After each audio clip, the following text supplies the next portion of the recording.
अस्सलाम वालेकुम स्टूडेंट्स। आज हम चैप्टर नंबर 5 कोऑर्डिनेशन जो है वो स्टार्ट करेंगे। सबसे पहले देखते हैं कोऑर्डिनेशन क्या होता है। कोऑर्डिनेशन बेसिकली ऐसा प्रोसेस है जिसके अंदर डिफरेंट पार्ट्स ऑफ बॉडी मिलकर काम करते हैं। वर्क टुगेदर मैंने आगे लिखा है, इसका मतलब यही है कि डिफरेंट बॉडी पार्ट्स मिलकर काम करते हैं और इन्वायरमेंट के साथ जो है वो हार्मनी बनाते हैं। अब जो कोऑर्डिनेशन हो रही है, जो कोई भी काम होता है कोऑर्डिनेशन के ज़रिए, उसको हम कहते हैं कोऑर्डिनेटेड एक्शन, जिसको करवाने के लिए 5 कंपोनेंट्स जो हैं वो काम करते हैं। इन्हीं के बारे में हम आज डिस्कस करेंगे और इसके अलावा न्यूरॉन्स के बारे में देखेंगे।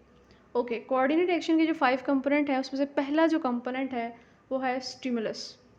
स्टिमुलस क्या है? स्टिमुलस कोई भी चेंज है जो कि एक्सटर्नल इन्वायरमेंट में भी आ सकता है और इंटरनल इन्वायरमेंट यानी बॉडी के अंदर भी आ सकता है, जो कि कोऑर्डिनेट एक्शन को शुरू करवाएगा, रिस्पॉन्स को इनिशिएट करवाएगा।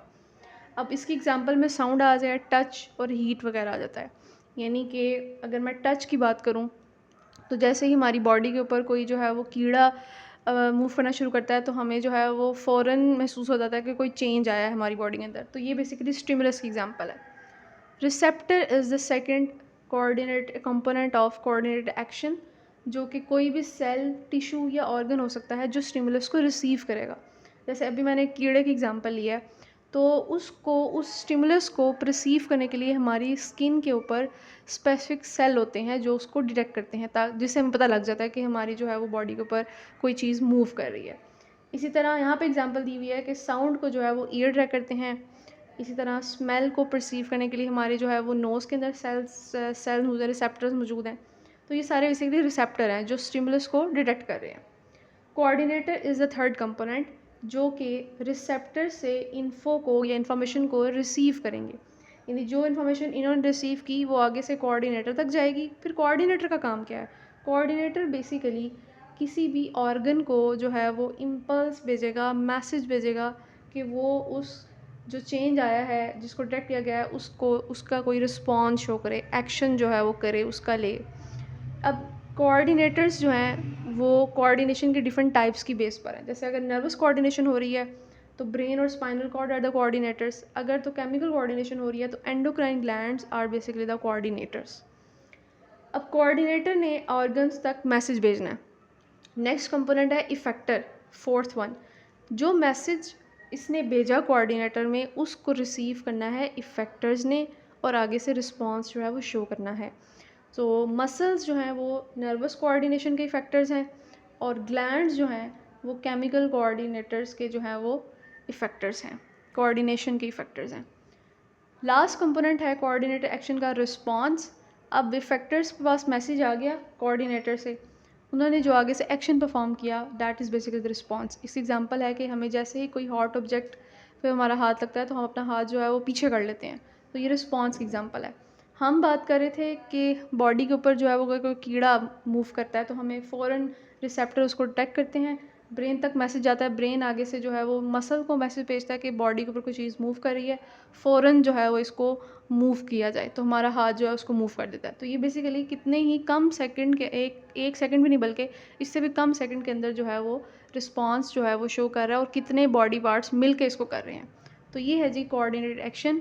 अब हम जो है वो न्यूरॉन के बारे में देखते हैं। Okay, so topic name is neurons, units of nervous system.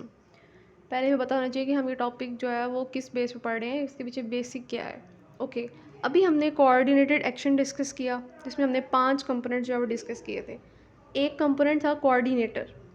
हमने देखा था कि कोऑर्डिनेटर्स जो हैं ऐसे कंपोनेंट हैं कोऑर्डिनेट एक्शन के जो कि इम्पल्स भेजते हैं स्पेसिफिक ऑर्गन्स को। ओके, ये हमने डिस्कस किया।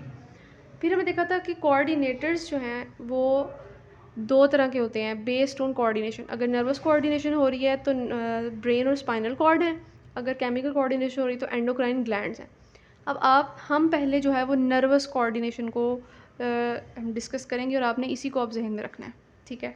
ओके, नर्वस कोऑर्डिनेशन जो बॉडी का सिस्टम करवा रहा है वो है नर्वस सिस्टम, और नर्वस सिस्टम का जो मेजर यूनिट है, फंक्शनल यूनिट है, वो है न्यूरॉन्स। तो बेसिकली हम ऐसा स्ट्रक्चर पढ़ने लगे हैं जो कि नर्व इम्पल्स को कैरी कर रहा है।